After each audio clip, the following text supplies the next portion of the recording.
करीब 20 बरस की उम्र आतंकवादी नवेद से, और जैसे जैसे पूछताछ आगे बढ़ रही है वैसे वैसे सनसनीखेज खुलासे भी हो रहे हैं।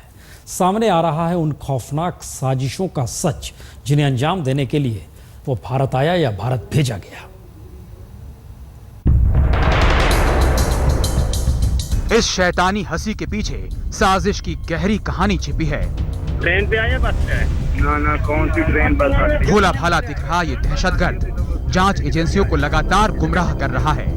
नई नई कहानियां, नई नई थियरी देकर ये साजिश की गुत्थी को उलझाने में लगा है। आज तक को मिली एक्सक्लूसिव जानकारी के मुताबिक इसने भारत में घुसपैठ के 3 रूट बताए। पहले इसने पुंछ राजौरी सीमा से भारत में घुसने का खुलासा किया, फिर इसने कुपवाड़ा की सीमा से एलओसी में घुसने की बात कही। तीसरी थियरी बारामूला जिले से तंगधार इलाके में घुसने की दी, लेकिन सख्त पूछताछ के बाद उसने जो सच उगला उसके मुताबिक लश्कर के 4 आतंकी 2 महीने पहले तंगमार्ग बॉर्डर से एलओसी के भीतर दाखिल हुए। उसने खुफिया एजेंसी को बताया कि करीबन 2 महीने पहले उसने टंगमर्ग से लाइन ऑफ कंट्रोल करके कश्मीर आया था और करीबन वो डिफरेंट जगह पर ठहरा था। जम्मू कश्मीर पुलिस और एनआईए नावेद को कश्मीर घाटी लेके जा रही है और वहां पर पता करेगी कि कहां वो ठहरा हुआ था।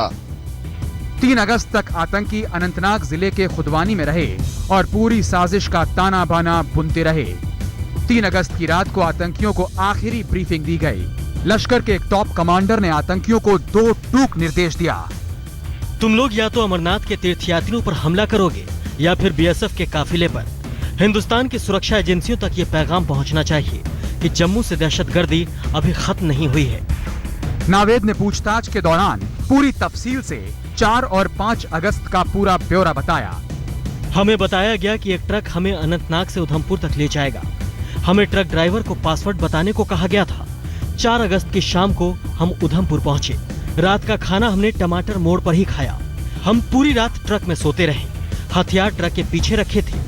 पॉप हटने से पहले हमें उस जगह उतार दिया गया जहां बीएसएफ के काफिले पर हमले करने की प्लानिंग बनी थी। आतंकियों ने वही किया जैसा उन्हें करने को कहा गया था। उनके टारगेट बीएसएफ के निहत्थे जवान थे, जिसकी जानकारी पहले से दे दी गई थी। जो उन्होंने कबूल भी किया है पूछताछ में कि पहले जो है यहाँ से सेना की एक कानवाई निकली, उस पर भी उन्होंने कोई हमला नहीं किया।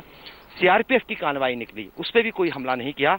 लेकिन उनको कहा गया था, समझाया गया था, जो उनको मोटस ऑपरेंडी था, जो उनका हैंडलर है, उसने उनको स्पेसिफिक ही टारगेट दिया था कि बस जो होगी, जिस बस में सुरक्षा बल के जवान होंगे, चाहे वो बीएसएफ के होंगे, सेना के होंगे या सीआरपीएफ के होंगे, उसी बस को आपको निशाना बनाना है। पूछताछ के दौरान नावेद ने यह भी बताया कि उसे बीएसएफ जवानों को बंधक बनाने की हिदायत दी गई थी, लेकिन शहीद रॉकी और शुभेंदु राय उनकी साजिश के आड़े आ गए। जम्मू में अश्विनी कुमार के साथ अशरफ वानी, आज तक।